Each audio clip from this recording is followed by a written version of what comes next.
Chapter 105, Left Behind, Hanyu's POV. Hanyu tidied the sitting room and tried to be reasonable. Tried and failed. He left me. I just wanted to help, and he didn't even look back. Antony had been gone for over an hour. Lord Theodora had been called away shortly thereafter. Hanyu had had plenty of time by himself to get his emotions under control. It wasn't working. He left me! The sight of his master's back as he walked away had felt like a slap, but Hanyu had no right to be angry. Antony was scared and in pain. Of course he would go with his longtime lover, not his useless chatterbox of an attendant. He would want to be with someone who knew and loved his brother, not someone who had only glimpsed him in a parade once. Someone like Lord Theodora, not Marcus! She'd looked just as hurt as Hanyu had felt when Antony walked away from them, though she hadn't seemed nearly as surprised. However, Hanyu couldn't pretend that he was upset on her behalf. His incredulity was entirely selfish. It also made him a terrible attendant.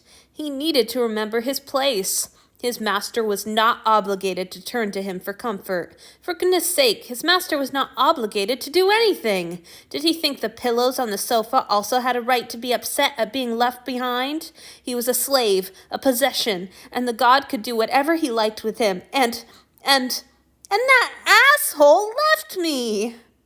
It was definitely blasphemy to call his god an asshole, even in the privacy of his own mind. It was also unfair. Antony was hurting. Yes, it was frustrating that he had chosen to deal with that hurt by going off with someone who seemed to enjoy his pain, but why should Hanyu be upset with Antony for that? Why wasn't he upset with Marcus? Marcus was the problem. He brushed the carpet much more violently than was necessary, seething and confused. What was the matter with him? He shouldn't be feeling anything but sympathy. Antony was clearly blind with grief and fear. Gods, when Hanyu remembered the look on his face, even in the sorrow that swelled at the memory of his master's pain, however, there was a bright tinge of anger. Why? His resentful musings were interrupted by a knock on the door. He left the overused brush and sped across the room, opening the door to find Asao and Thad on the other side. "Hello, Hanyu," Thad greeted him. "Is Antony here?" Dull, miserable anger. "No." His friend and the little fish god didn't look much happier than he felt. Thad seemed nervous, both hands batting at the air. Asao's eyes showed no sign of tears, but he had a hollow, distracted look on his face that made Hanyu think he'd been upset. That was all the excuse Hanyu needed. "Thad!" he snapped, a little alarmed at how good it felt to vent some of his strange anger. "What did you do to him?" Asao's face went white and he gasped sharply, but Thaddeus ducked his head, plainly ashamed. "I'm sorry." "Hanyu!" Asao was still gasping, his body rigid. "You can't!" "I offered him my extra room too quickly, and then I said the wrong thing and scared him, and then I touched his shoulder without asking," Thad sputtered, like a guilt-ridden murderer finally confessing his crimes. "And I'm sorry." The small god sounded like he might burst into tears, and Asao looked like he might fall to his knees. Actually, so did Thad, and Hanyu's anger was extinguished in a great sweep of guilt. Whatever had upset Asao, he was clearly making it worse, and if Antony didn't really deserve his ire, Thad was an even more inappropriate target to take it out on. "Oh, that's nothing," he said hurriedly, standing aside so the two of them could come in. "I set his robes on fire once." "Oh, dear!" Thad turned towards Asao, looking him up and down as if in search of burn marks. "Are you all right?" Asao's voice was tight, tense, and just a little bit shaky, making Hanyu's stomach clench with redoubled guilt. "Yes, my lord, that was many years ago. Your servant was not injured." "Thanks to Taiki's quick thinking. You should have seen it, Thad. He tackled Asao to the ground and smothered the fire in the dirt of the road. The priest didn't even need to use a salve on him." Hanyu knew he was chattering to avoid apologizing, because if he tried to apologize, then he would cry, and Thad would panic and try to comfort him, and he would end up spilling all his awful, inappropriate emotions. "Oh my!" Thaddeus sounded impressed. "How fortunate! I'm so glad you weren't hurt." Esau merely bowed in response. When he straightened his back, Hanyu noticed that he kept his knees bent. In fact, he had been bending them the whole time. Was he trying not to be so noticeably taller than Thad? Hanyu remembered his own consternation at towering over Antony. Had that been their first or second day together? He'd hunched, trying to be smaller, and his god had noticed, and that was the first time he'd ever heard Antony laugh. Gods, he was going to cry no matter what he did. Luckily, Thad was moving towards the door, his eyes shyly downcast, so he wasn't likely to notice Hanyu's affliction. I've got to go, the god said softly. There's a lot to get ready, but I'll see you both soon. Thank you for everything, Esau. Esau slipped to the floor, smooth as a bead of wax rolling down the side of a candle. My lord has honored me beyond my worth. I am the one who is grateful. He was so damn perfect.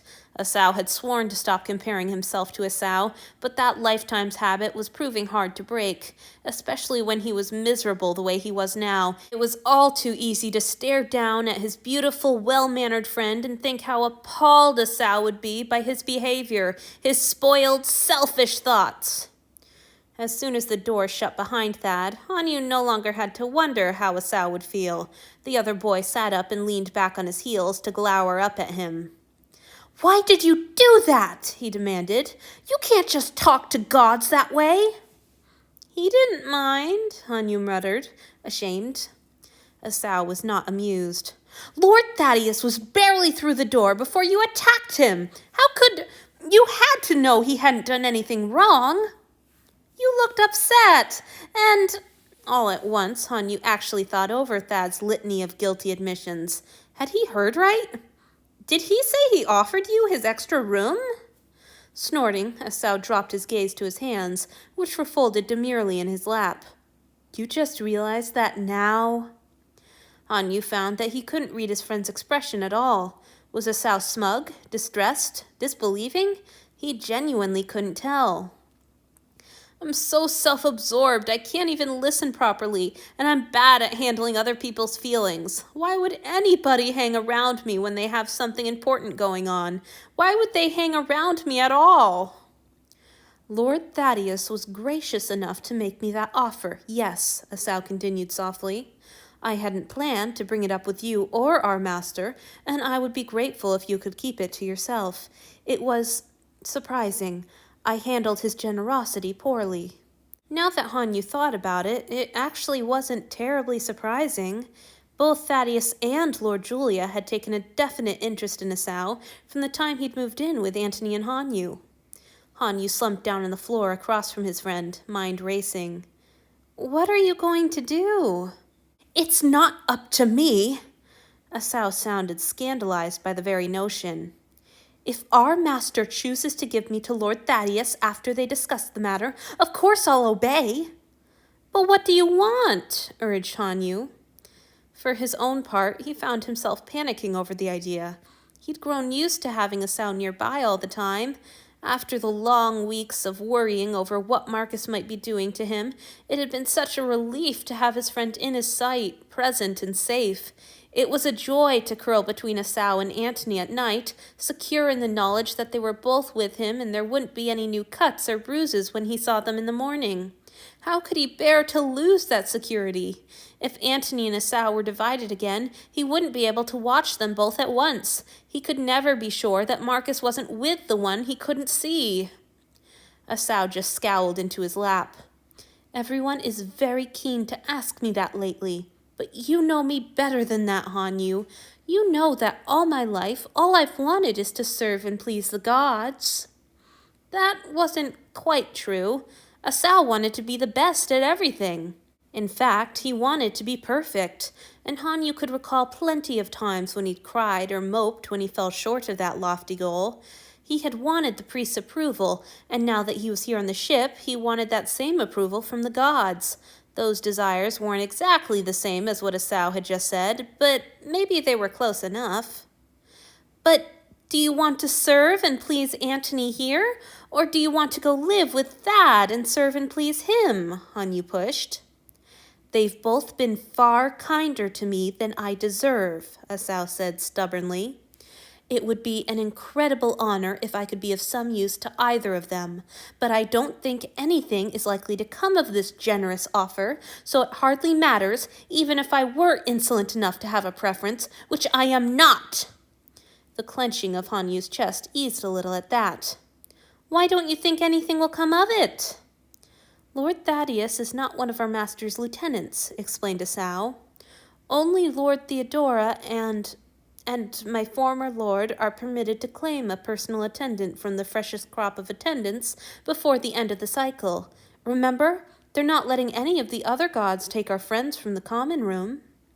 Oh, Han Yu had forgotten about that, but still.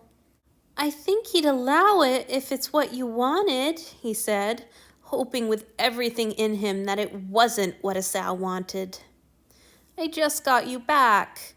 And yes, it had been a little bit rough at times, and they didn't fit together as easily as they once had, but that would get better with time. Once Asau had been away from Marcus long enough, he would start acting more like his old self, and things would be all right again." "I will serve as I am instructed," snapped Asau. One of his hands stole up to touch something on his chest, a lump under his shirt.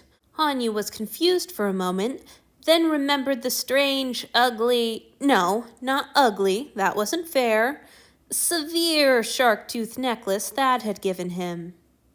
He wants to go. Han Yu had tried so hard to welcome Asau into these rooms. He'd done everything he could think of to make him comfortable, even upsetting Antony in his efforts to adjust his behavior to help Asau feel at ease. And even as he labored, Han Yu had been so bad at it. He'd put his foot in his mouth hourly. He'd upset and angered his friend at every turn. No wonder he wants to leave me. Han Yu turned blindly to grab up the abandoned carpet brush. He attacked the rug with even more ferocity than before, his eyes stinging with tears and his fingers burning from his overly tight grip on the brush. He was so busy trying to swallow down his fury that he almost missed Asau's next words. "I'm sorry you won't get to go ashore at the island," the other man said, softly, like the words were a peace offering. Han Yu stopped brushing, but he didn't turn around or release his death grip on the handle. "What? You didn't hear?" Asau's voice was hesitant now. "They were spreading the word when Lord Thaddeus brought me back. I thought, well, none of the humans are going to be allowed off the ship. Lord Antony's orders." "Lord Antony's orders? All the humans have to stay on the ship while he goes to the island. All the humans. I'm just a human. Just another human. He couldn't even be bothered to tell me himself. He just gave orders to tell all the humans. He doesn't even notice that he's leaving me."